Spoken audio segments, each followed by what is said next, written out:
Good evening, members, and welcome to the first Stronger Place Committee of the new council year. I'm Alan Lyon and I'm chairing the meeting for the first time. Welcome to the first Stronger Place Committee of the new council year. I'm Alan Lyon and I'm chairing the meeting for the first time. Let me turn this off, shall I?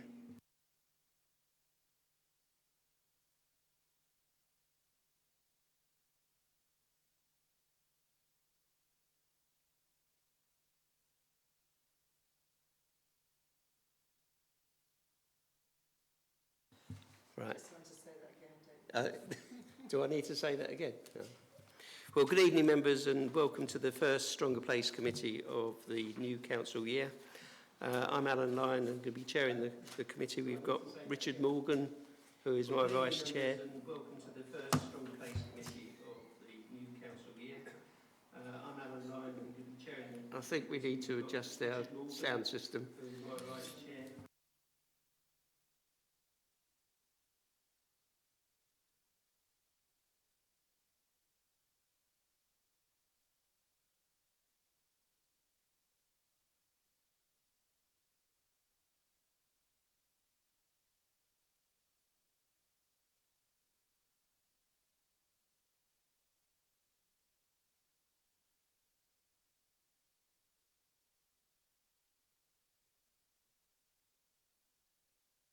We'll go to the agenda, and the first item 1, is a webcasting announcement. And the webcasting announcement is this meeting will be webcast live to the internet or filmed and will be capable of repeated viewing or another use by third parties. Therefore, by entering the conference suite and using the seating area, you are consenting to being filmed to the possible use of those images and sound recordings for webcasting and or training purposes. Using the seating area, you are consenting to being filmed to the possible use of those images and sound recordings for webcasting or training purposes. It's the Zoom delay, isn't it? Didn't happen last time.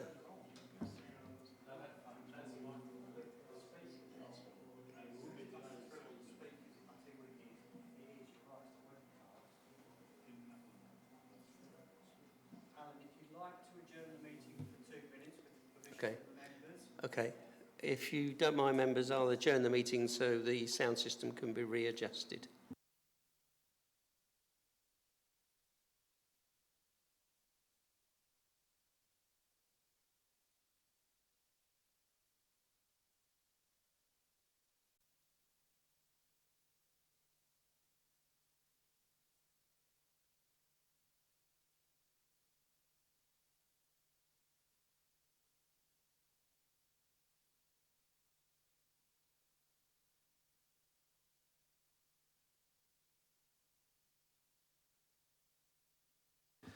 Good evening, members, and welcome to the first Stronger Place Select Committee of the new council year. I'm Alan Lyon, I'm chairing the meeting for the first time, so be gentle with me. We've also got Councillor Richard Morgan, that's Vice Chair. He's been on the committee before, so I'll be relying on him for all his expertise. I will now read out the webcasting introduction.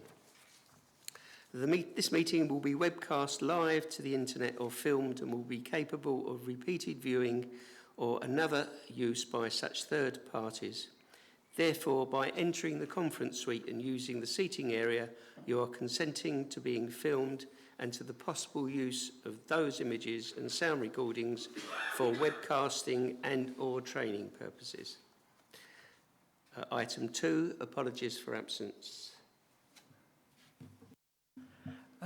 Chair, apologies for absence, Councillor Jennings and Councillor McCready. And any substitute members? Councillor Janet Whitehouse is substituting for Councillor McCready. Thank you. Item 4, any declarations of interest? None? Item 5 on pages 3 to 8, the notes of the previous meeting. I wasn't in attendance, so I rely on those members that were present to agree or comment on the previous minutes. Are they agreed, members? Agreed. Thank you. So we have item 6, the terms of reference on pages 9 to 14.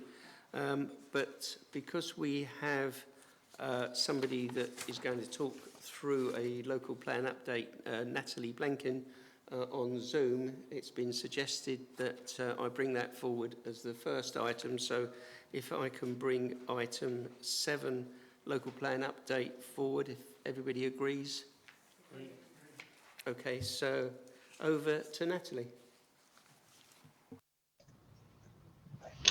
Thank you very much, Councillor Lyon, and I'm pleased to be here at Epping Forest.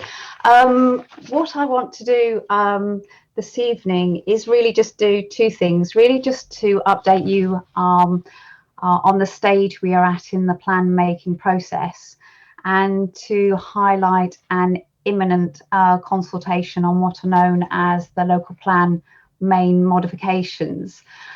So as you know, the local plan shapes future development to 2033, and it sets out the level of and distribution of new homes and businesses, and ensures development is well designed, sustainable, and provides for its future needs. Could you start again, please, Natalie? So in terms... Sorry? We missed the introduction of your discussion, so can we ask you to start that again, because the sound wasn't very good at the time. Okay. Okay. Can you hear me now? Yes, thank you. Right. Okay, so thank you, members. What I want to do this evening, hopefully, is to update you on the stage that we are at in the local plan and its plan making process. And the second thing is really just to highlight an imminent consultation on what are known as main modifications to the local plan.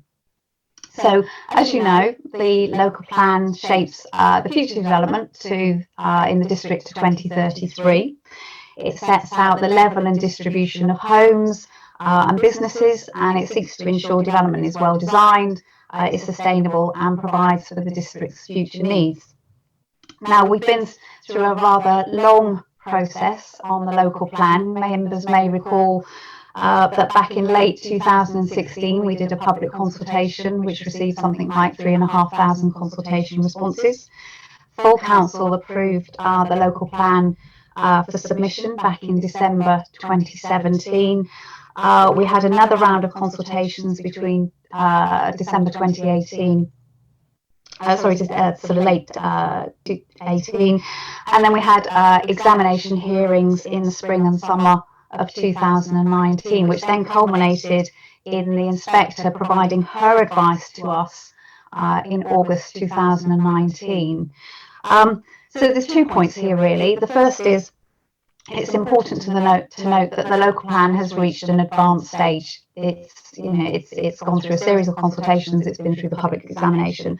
And what this means is that it now has significant weight in the decision-making process. So it's assessed as significant weight when we come to planning applications and appeals. The second point here is that since August 2019, the council has been undertaking further work to address the inspector's 39 actions that she set out in her August 2019 comments. So this work has resulted in proposed changes and amendments to the plan, and these are known as main modifications. What it also means is that we have additional supporting documents associated with the main modifications. So what are these main modifications? The inspector, in her advice to us, tells us what we need to address to make the plan sound, or in other words, legally compliant. Her comments are without prejudice, so she will come to her final conclusions after this set of main modifications. So what are we setting out in these main modifications? Well, broadly, they are drafting corrections, setting out or rectifying inaccuracies in the plan, and making factual updates. The main modifications include some changes to the supporting text and to the local plan policies. There are deletions and amendments to some allocations, and we've updated the housing supply data to March 2020. And then alongside, there's obviously changes to the mapping in the local plan. It's important to note that the main modifications don't change the spatial development strategy in the submitted version of the local plan, and by that I mean the focus of growth is still on the garden communities around Harlow and at the larger settlements within the district. Just to be clear, the main modifications don't propose any new residential allocations, traveller sites or employment sites. So essentially these main modifications are edits or amendments to the submission local plan, and we need to now publish those for a statutory consultation period as part of the examination process. I want to stress two things really. This is a focused consultation, so it's very much a consultation on the main modifications. And those main modifications are set out in a schedule that we are agreeing with the inspector. The consultation can also include consideration of the supporting documents which now sit alongside these main modifications. Okay. What it isn't is an opportunity to reopen parts of the local plan to which there are no changes. So we can't accept entirely new representations, and we won't be, if you like, considering rehearsals of arguments which have already been in the inspector's mind have been satisfied. On the 28th of June, we're holding a member briefing, and we will go into more detail about the actions, the inspector's actions and the responses that we have made to the local plan. So that's something we will be doing this coming Monday evening. So the consultation process, we're still working with the inspector on this and the schedule of main modifications. However, the working assumption is that we will be starting the consultation in or around the 5th of July. So I suspect that in layman's terms, that means sometime in the week commencing the 5th of July. What we're clear about is, because obviously this is over the summer period, is that we will extend the consultation period. So the statutory period is 6 weeks, and we will be looking for something in the order of 10 weeks consultation, so that would take us somewhere to the middle of September. So that's an additional 4 weeks for the consultation period. We will be notifying everybody on our consultation database. We'll be publishing all of the information obviously on the local plan website, and there will be a series of press releases, and obviously the team will be preparing communications via social media and so on. We're holding the meeting, the members briefing, as I said, on the 28th of June. And the plan is also to hold a town and parish council briefing very early on in the consultation period. So working assumptions at the moment, hopefully on the 5th of July, but we're looking to confirm that date. We hope to also have a developer forum sort of event as well. And copies will be available both at libraries, local libraries, and at the council offices. We'll be inviting representations via online where possible, but of course emails or by post again is perfectly acceptable. So that's the consultation period. After that consultation period, we will then have to forward all of those representations to the inspector for her consideration. What we will also need to do is to review those representations and collate them into responses by each main modification, and then prepare a response to that, and again send that to the inspector. So she will have the package of information, if you like, the totality of the representations for her to consider her final report. She can, if she wishes, hold hearings if there are issues that she feels needs to be aired in that way, but hopefully we'll progress straight to the inspector's report. We're still hoping and anticipating that following if you like, the inspector's consideration, we're hoping that the plan can be formally adopted by the council if it chooses to make the main modifications that she recommends. So again, we are at a very advanced stage now in the local plan process. We are reaching the final stages, and we need to go through one statutory round of consultation on main modifications, and then those representations have to go back to the local plan inspector. So that was a quick whistle-stop tour of where we are on the local plan at this point in time. Thank you very much, Natalie. Before I hand it over to members for questions, can I just ask a question related to the consultation process? What is the form of that process? What are we expecting, or what is expected to come out of that consultation? What types of questions or queries are likely to result from that? So the responses have to be focused on the main modification. So it's a comment on whether the main modification is appropriate or sound, is it justified, and so on. So it's simply on the main modification. I'm anticipating probably 3 groups of types of responses. Really, we will no doubt have the development industry and landowners responding on changes to the allocations, or looking at the evidence base and the supporting documents to have their views, and they're going to be sort of from the landowners' promotion development interests. We're going to have responses from statutory consultees and their sort of technical advice on the main modifications, including obviously town and parish councils. They will offer their advice on the main modifications as well.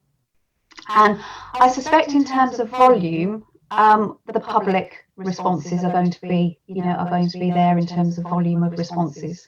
As always, it's highly it's of high interest to the public, so we're anticipating a high public response rate as well. Thank you for that. Members, are there any questions from members? Councillor Whitehouse. Yes, Chairman, I would like to ask why we've had a verbal report and not a written report. Councillor Bassett raised this issue some meetings ago. We haven't had an opportunity to scrutiny tonight. We've had a presentation, we can ask some questions, but we do need to have written reports if we're going to do proper scrutiny. So I would like to know why. Also interested to see that the officer is attending by Zoom. We have to be here in person. It's the second meeting, I think, where we've had officers attending by Zoom. How is it that they can do that and we can't? And I hope it won't be regular. I mean, are there special circumstances why the officer can't be here tonight? Nigel, can you answer that questions? Yeah, first of all, to be fair to Natalie Blake, she lives quite a long way away from here, and that's why we've allowed her to appear on Zoom. So that's the answer to that. Secondly, you're not really scrutinising this. This is an information update. And to be honest, this update has happened quite recently. So the very fact that we're going out to main modifications from early July has only just been agreed. So I do apologise. I think normally we would put a report together, but it's a verbal one because it's so up to date. Thank you, Chairman. Thank you. I would like to add that I have actually raised that question of verbal updates with the officers, and under normal circumstances, scrutiny would require written reports. This particular occasion, it was a verbal update, and at this stage it was accepted. But I think in future, any reports that would come to this committee would be written so they can be scrutinised effectively. Councillor Bassett. Thank you very much for that update. We've been concentrating very much on getting the local plan over the line, and that will, with a bit of luck, by the end of this year. What happens then is something no one has said. If you think about the site allocations, the Office of National Statistics, the number of houses, number of employment, when the local plan was started and the call for sites and things of this was done, that was, we started in 2012. So that will be nearly 10 years old, and the world's moved on. And I know there's been some sites which have come up subsequent to that initial call that have been dismissed because they weren't in the original plan, and therefore we don't want to get involved in anything that's not in the local plan, shall we say. So I'm interested in, are we looking for an early review, or will the inspector ask us for an early review? And what will be then the ongoing process? We've got the policies and procedures, I can understand that, but then we need to look at the place, how we're setting it all out, where it's all going to go, what changes have occurred. Thank you, Councillor Bassett. I think that's another question that I had anticipated, and certainly the plan going forward is something that we do need to consider. Maybe Natalie can update us on that. Yeah, so when the local plan is adopted, it becomes part of the statutory development plan. So at the moment, it's carrying significant weight. When it reaches the stage of statutory adoption, then decisions need to be made in accordance with the development plan. So that's decisions in accordance with the local plan, unless there are material considerations which indicate otherwise. So the plan carries considerable weight. So that's what happens at the point of adoption. Decisions need to be made in accordance with the development plan, and therefore if proposals come forward that are not in accordance with the plan, then clearly you are in a stronger position to resist those development proposals. I think what's important, once the policies are adopted, then it's then about implementation. So the plan moves from sort of policy writing into delivery, and that's part of the council's implementation team response, in terms of its engagement with the developers to how and when those sites can be brought forward appropriately. So yes, you're right, it changes delivery. In terms of whether or not there is an early review, we will need to see what the inspector has to say. She will need to give a clear reason why that review would be needed and the trigger for that. So often it would say an early review is needed if X happens. So at this point in time, we've no indication from the inspector that an early review is required, but no doubt her final report will indicate whether or not whether we need to commit to that as part of the adoption of the local plan. So can I ask a supplementary? So there will be a published plan, implementation plan going forward that will be shared to members? Currently you have a housing implementation strategy, which was submitted as part of the local plan homework, if you like, for the inspector.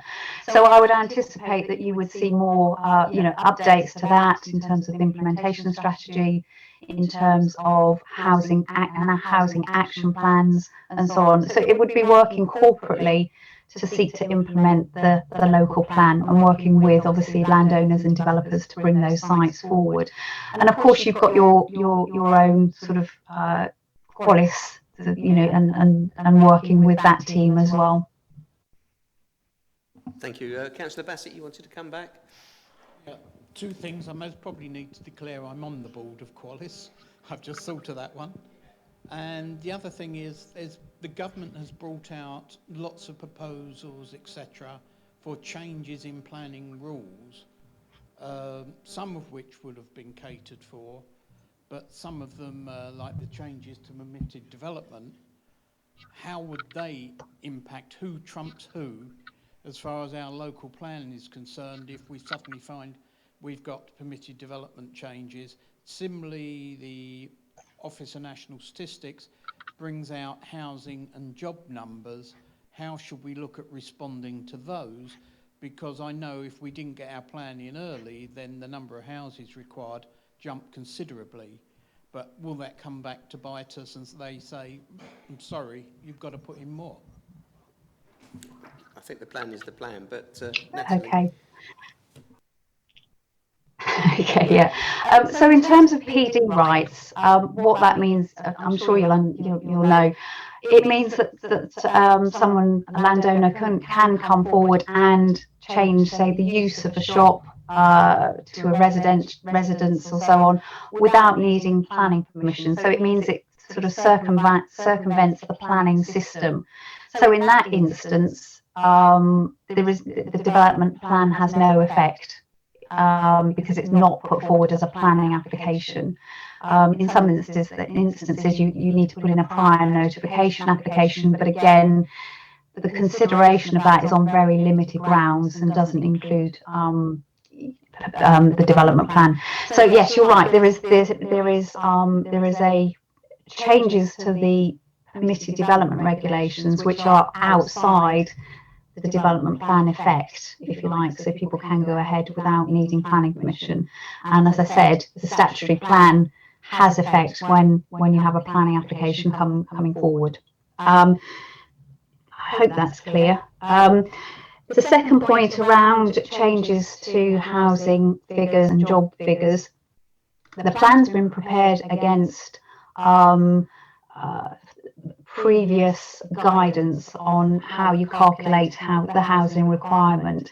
If the council were to start again with the local plan, then it would need to follow the new guidance on calculating a housing requirement. And as you say, that the figures would be additional. So unless the inspector indicates that a review is needed, at a point in time and there's a trigger point, then the development plan, as Mr. Councillor Lyons has said, the plan is the plan until it changes. Thank you. Councillor Heath? Thank you, Chairman.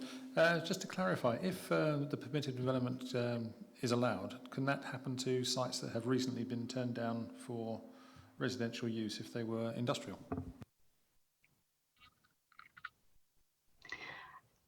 Yes, I mean, we're getting into the kind of details of permitted development rights, but yes, if a site benefits or a development benefits from permitted development rights, then the council has limited ways in which it can assess that development, potentially through a prior notification application, but it's not a planning application.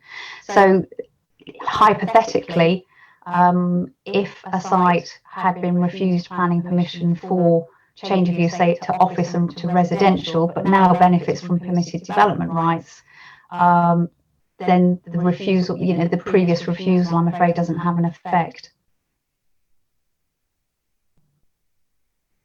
Okay, members, any more questions? Otherwise, thank you very much, Natalie, for that very useful update. Sorry you weren't with us in person, but I think that proves that the hybrid facility does actually work. So thanks very much for joining us.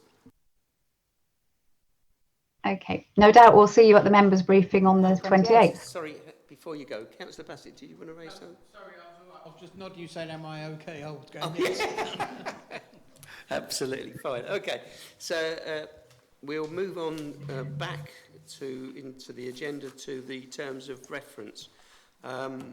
Now, I know this is the first meeting, and I would like members to actually look at the terms of reference, and maybe we should go through those, and also the work programme. The work programme is virtually complete from last year. So we need to look at that work programme for the coming year. So I'm looking for suggestions from the floor, from members to suggest what they believe is important to scrutinise for the Place Committee. One comment I have in terms of the role of the Scrutiny Committee, what we have here, the terms of reference are very generic. And I know from my perspective, I didn't necessarily fully understand what place means. And it would be really good if we could actually have a definition of what is included in place. Now, the other thing that I will mention is that there is a consideration of a discussion with the other chairs of the other scrutiny or select committees on the 25th of August. So this will be our only opportunity to actually come back with some suggestions, although if people want to make suggestions after the meeting, having read a little bit more about what they consider to be important, then that will be okay. I've gone back to the original corporate plan, back to the plan that was registered 2018 to 2023. And what is considered in the plan, I'll read it out for Stronger Place. I don't know if anybody else has got it with them, but I can read it anyway. It says, Stronger Place, delivering effective core services that people want. Don't think anyone would disagree with that. Keeping the district clean and green, improving district housing offer. And then district with plan development, so that's the local plan. Planning development priorities, ensuring infrastructure supports growth. And then the third one, an environment where new and existing businesses thrive. So supporting business enterprise and attracting investment. People develop skills to maximise their employment and potential, and prompting retail, tourism and the visitor economy. So that was what was written back in 2018. I think in principle those objectives are still the same, but it's the level of detail that sits below it. So I'll throw this open to members. If there are any sort of questions or suggestions, then perhaps they can be made.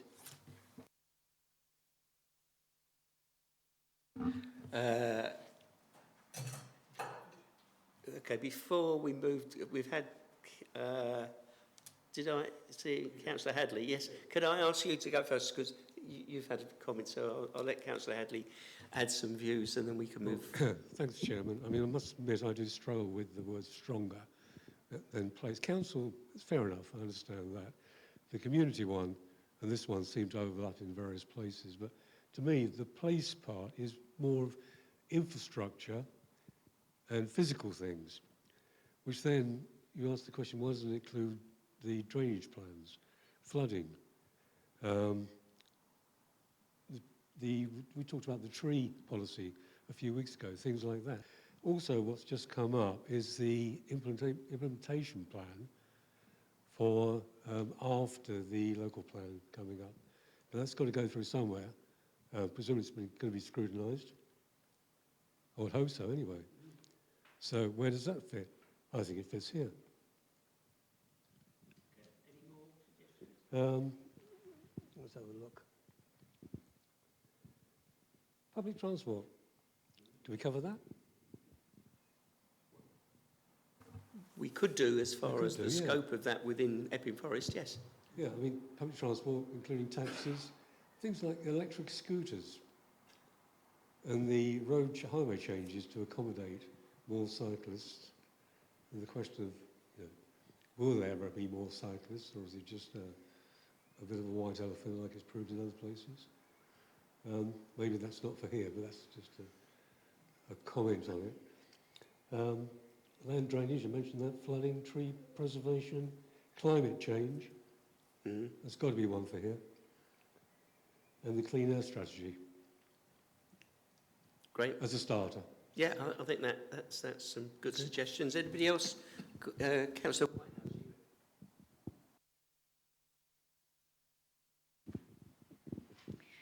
Thank you, Chairman. I'm very glad you're addressing this. You may recall at Overview Scrutiny, I raised the fact that the scrutiny panels, committees were not aligned to the corporate objective, and you've obviously picked that up.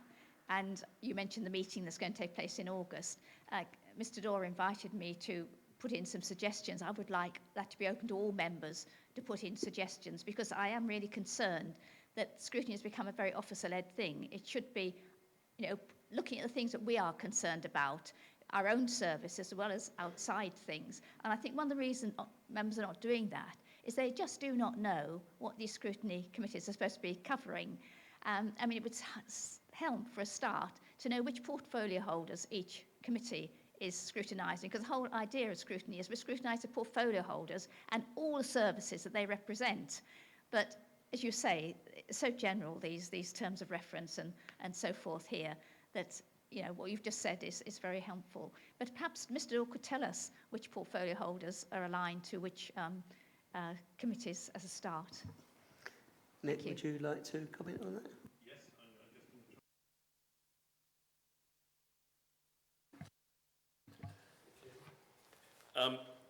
to in the main, the portfolio holders are obviously Councillor Avey for the contract and technical side of things, which will cover obviously issues such as waste and the like, which parking, sustainable drainage, etc.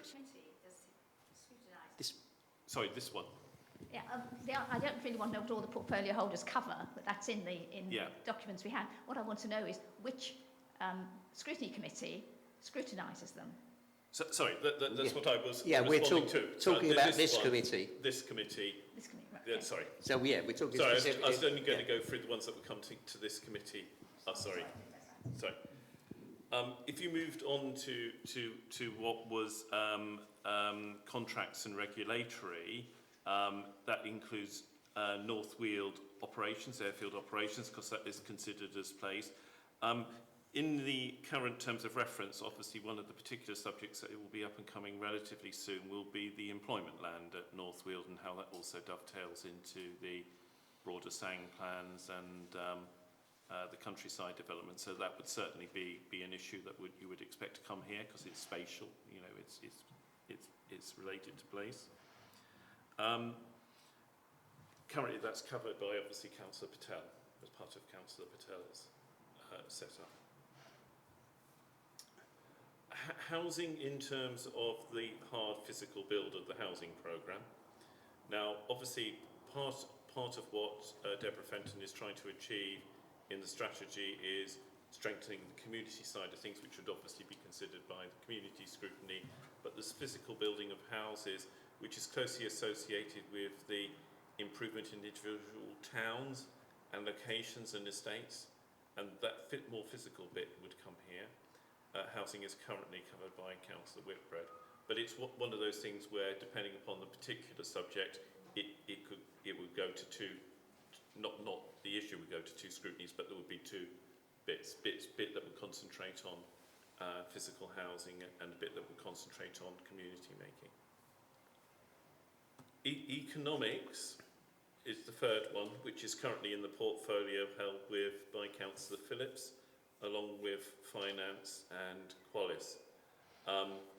The town centre plans are the particular example of concentration on economic activity, and they're big enough potentially also to have other considerations and other involvement for each individual town to allow local members and other groups to play more of a part, and that's currently under discussion. The other thing which obviously is associated with that and has been looked at previously is digital and other infrastructural issues associated with that. But Councillor Phillips, again, his portfolio would cover things that would appear in also other committees, but the economic bit would come here. And I think that is as far as I have got. If it's helpful, obviously things like climate change, sustainable travel that you mentioned would certainly come here.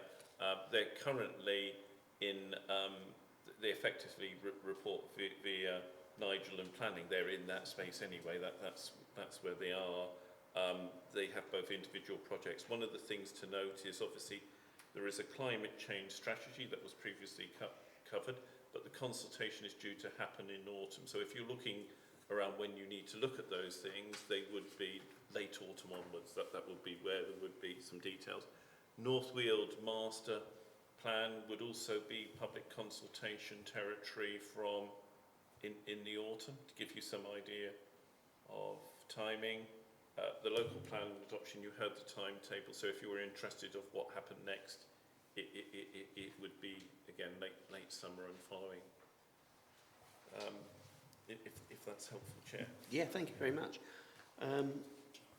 Yeah, okay, I was going to add a couple of things. One of the things that I'd picked up on was housing. So you've got house building, which would come here, but building the community within that would go to communities. So I think there's a distinction within housing, how that would work. The other thoughts that I had within this committee was things like broadband development, because that's now a main utility that we need to look at across the council to consider how that is used across businesses and residential areas. So that's something I think that we would look at. So that's a sort of, if you like, a simple synopsis. Yes, Councillor Whitehouse. We've had some very interesting ideas coming forward tonight, but we have only 3 meetings a year, which I think is totally inadequate to scrutinise properly. So I'd just like to remind members that the committees can set up small subcommittees or task and finish. And task and finish doesn't need to be in the way that we always seem to do it, with long weeks between having meetings and it goes on forever. We had a really good training in scrutiny, and there's lots of varieties. You can do scrutiny in half a day and really concentrate on it, or a day. But we never seem to adopt those, varieties and things that are open to us. So just to remind people, that's not an option. I welcome those suggestions, and I think the more we can do to involve members and support the communities that we are elected to support is something we should be doing. So I welcome those ideas, and let's see how we can actually develop those suggestions and build them into our plans. Councillor Bassett, you wanted to raise a question? Thank you, Chairman. Yeah, on some of this, there's a couple of areas that we don't really look at, and I can't remember us ever looking at, and that is to do with utility companies, because they do 5-year planning, same as everyone else, and where we're coming up with a local plan, and then we're moving into a development plan, unless the utility companies are aware and actually are mapping onto it, you could build an estate and have no water and no sewage on that estate because it's not in the plan, and the main sewage farm in this area is at capacity and they've got no plans to change it for 5 years. So that's an obvious one. Also is, where does healthcare fit in? Because we're building a new hospital. And also we've got Junction 7A that will be coming online in 18 months, 2 years. What impact would that have in this area, and how has that been catered for in other highways? And also we've got the issue of how do we scrutinise Qualis properly, because they fit across lots of areas. Obviously you've got the new builds all round Epping, they're doing lots of consultation, and members have received a little update from Qualis, which is a newsletter which they'll do on a regular basis. But it does fit in, because obviously they did a lot of consultation to come up with plans for what it is and how they're going to build it. In COVID times, they had to change what they're going to build, because obviously lots of shops most probably is not the best idea at this time. And how do you future-proof what it is you want to build? So there's lots of areas, I think, where we could work on to actually give us plenty of subject matter for the other ones. Great. I think that's really useful. There's a couple of other things. I've got a meeting later this week, which was nothing to do with this committee, but it happened anyway, with the portfolio holder for Essex County Council, the highways portfolio holder. He's also got sustainable transport. That happens to be a co-ward councillor. Looking at climate emergency and transport going forward, and also electric charging points. So I think that's something that we've identified, that in Epping Forest, our electric charging strategy is, or in Essex I think it is quite poor and does need to be reinforced. So that's something that hopefully will add to the programme. And I think the points you've made are valid and will be taken on board. So thank you for that. I think Councillor Heap wanted to raise something. Yeah, thank you. A list pretty much the same as Councillor Hadley, actually, which was good news. But also, I think, because it is about the physical environment of where we live, all of those things do come into it. But we also need to, harking back to something that Councillor Whitehouse said, that we are becoming more and more officer-led, or it feels like we are becoming more and more officer-led. So I think we actually need to scrutinise how planning operates in terms of how speedily they react to things, enforcement issues, all those kind of things, because those do have a serious effect on the well-being of people who are near these things that aren't dealt with or aren't dealt with quickly enough, and even the developers are not happy with the speed of things. So I think we need to look at that. So you're talking about KPIs essentially? Yes. So I think that's an important aspect of what we do. I think we do have some KPIs that we're monitoring. Yeah. Yes. We've got KPIs on planning application, turnaround times. Yeah, I mean, we can introduce ones on enforcement. The other thing I would say is, remember, we've just been through a local enforcement plan consultation, so we have looked at enforcement already, but I agree we could look at KPIs on performance of enforcement. We don't want to overdo it with too many KPIs, but Don't want to go through something that we've just been through already. no, but yeah. absolutely. But if we can monitor what's happening, I think that's Yeah. quite important.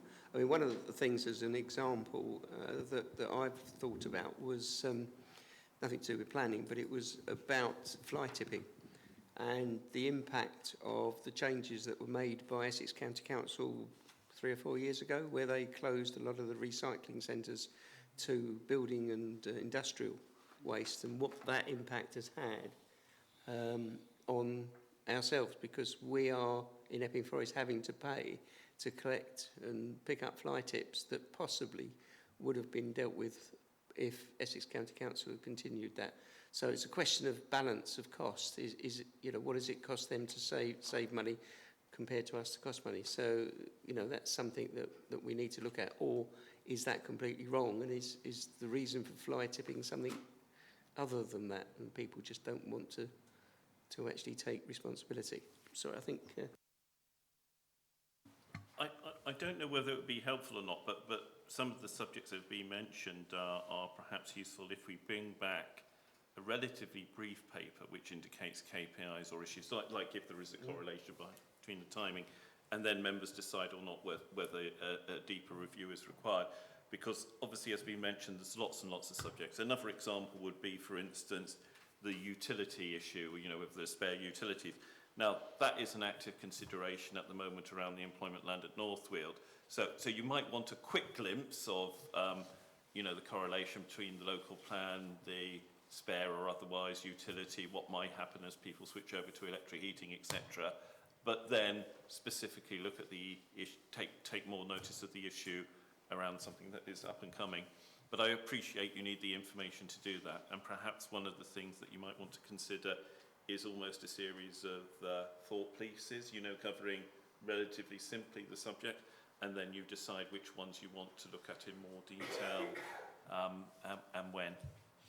Yeah, I think that's... So what we're suggesting, or what you're suggesting, is that from tonight's discussion, from all these, the list, we can make a list of these things, circulate that to members, because obviously with the only 3 meetings a year, we need to get that, if you like, agreed before we go to the 25th of August joint meeting. So if that can be produced fairly rapidly, we can circulate that out, and then members can come back with suggestions or priorities. Is that a reasonable way forward?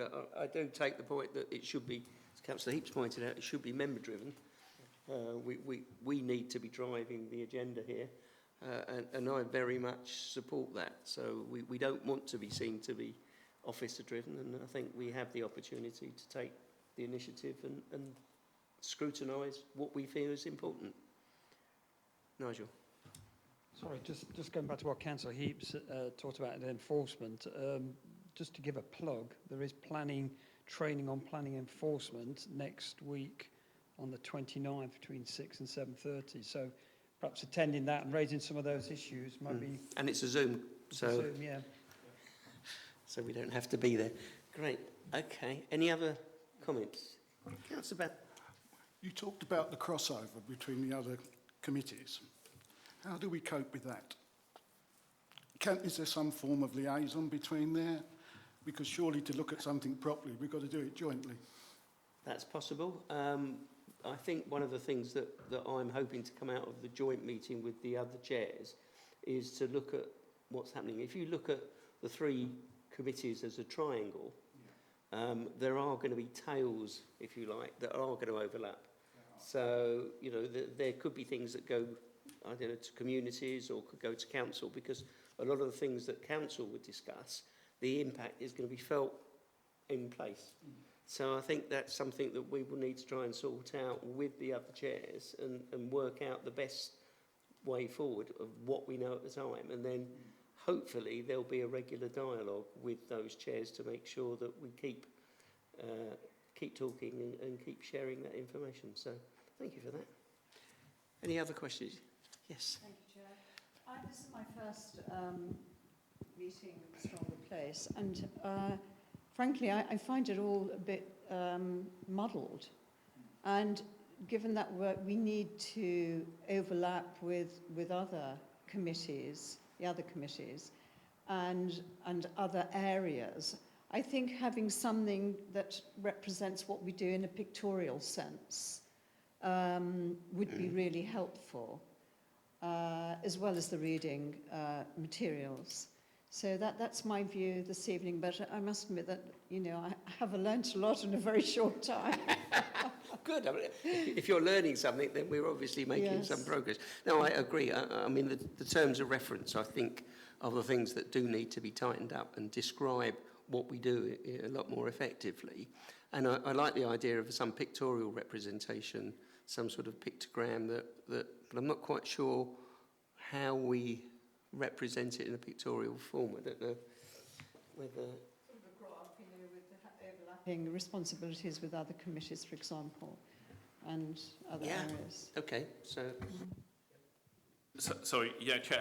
I've tried today to slot in things both from what Councillor Whitehouse and Councillor Lyon have said and what you have now said, and that will be an issue to clarify of what goes where, because obviously some of the portfolios are slightly jumbled. So, for instance, Councillor Kane looks after customer and partnerships, would clearly more fall in community, but the issues of taxation benefits and and grants would more likely to fall to Stronger Council, subject to discussion. So there are a few things like that. But what might be useful is if we spatially set out where things are due to happen. Does that make sense to you? So and roughly when they are due to happen to help with your choices. So you could actually see visually, this will affect this town or these two towns, and it's due in November, etc. And that may help the sequencing and everything. Councillor Hadley. Thank you, Chair. We mentioned there's 3 of these meetings a year. This meeting and the last meeting had no portfolio member here who was supposed to align with us. Would it be a good idea if they actually came to these meetings? I think that's absolutely true. Tonight is quite unusual because Councillor Phillip is off because he's shielding at the moment. Councillor Whitbread, I believe, is shielding.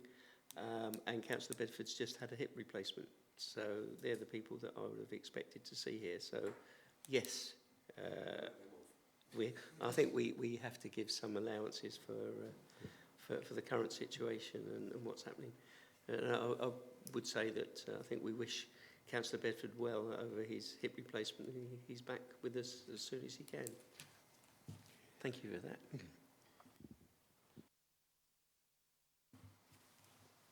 Councillor Heap. Could we go back to Zoom? I thought you said, could we go back to sleep? I'm not sure that's possible. I think under the legislation we can't, and I think from what I understand it, where there's a decision-making committee, you have to be in face-to-face. I think the general rule. So are we making decisions? Well, I don't know, but we can make decisions, because if we're going to be scrutinising things, I think there's decisions that will come out of that scrutiny. Okay. So, Yeah, democratic services of, I mean, we're obviously responding to national legislation and guidance, or with the withdrawal of the emergency powers, which effectively meant presence was important by what's classified as decision makers, i.e. yourselves, and that is also answers why hybrid officer attendance is permitted. Is not only just, I mean, not that they can't be bothered to turn up, there has to be a real reason they can't turn up as well, but members have to be present, because it is essentially a members' meeting with officers in attendance. But it's being looked at continuously by democratic services, and appropriate representations are being made. And we can obviously continue to review and continue to feed into that process. okay, any other questions on the terms of reference or the work plan?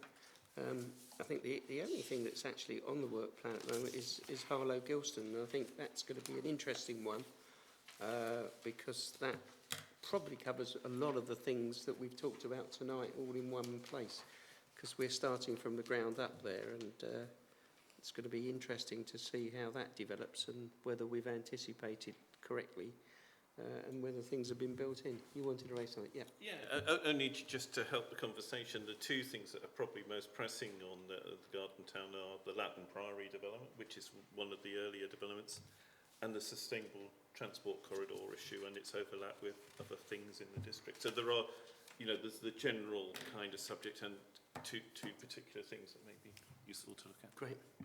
Okay, if there are no more questions, I think we've reached the end of the agenda. I'll just go back. Dates of future meetings, item 8. So have we got those dates set? The date of the next meeting is the 23rd of September. Right, that's on the agenda. And on page 13, the date of the meetings after that are also shown as the 13th of January 2022 and 15th of March 2022. So if we wanted to add any additional meetings, is that something we could do? Or obviously fitting it in is going to be a problem? The meetings align with the process of going through to overview and scrutiny, and then on further decisions.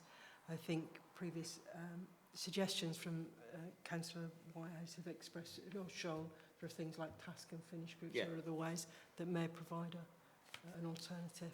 But extraordinary meetings can always be pulled, but it is a tight municipal year, and there are many meetings of which are all present. Okay. All right, so that's where we are on that one.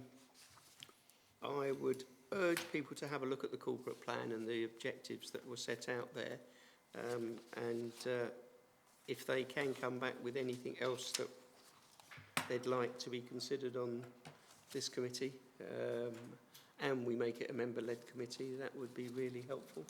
So I will leave members with that thought and close the meeting at 8:03. Thank you, members.